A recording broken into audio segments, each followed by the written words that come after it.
Good morning everyone. আজি ৰাতিপুৱাৰ কাৰণে এয়া ৰুটিত আটা মাৰি আছোঁ। মই এই আটা মাৰি আছোঁ। আটাটো সদায় কুমলীয়া গৰম পানী দি মাৰিলে ধুনীয়া হয় আৰু ঢিলা হয়, ৰুটিকেইটা ধুনীয়াকৈ ফুলে। এই আটা মাৰি আছোঁ মই।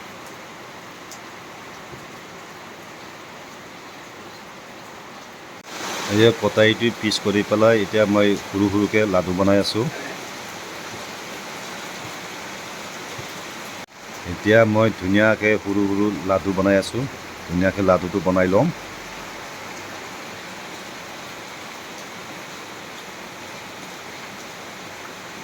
এতিয়া ৰুটি বেলি আছোঁ মই। এতিয়া বৰ্তমান ধুনীয়াকৈ ৰুটিটো বেলি ল'ম। ৰুটি বেলা হ'ল, সেয়ে বেলি লৈছোঁ আগতে চব। তাৰপিছত ৰুটি পুৰিম আৰু এতিয়া বেলা হৈছে ৰুটি। ধুনীয়াকৈ বেলি লৈছোঁ চব ৰুটি মাখা।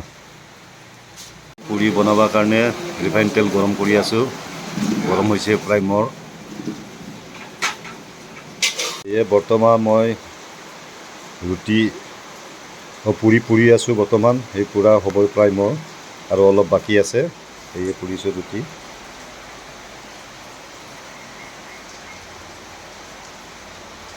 মোৰ পুৰি পুৰা হৈ গ'ল।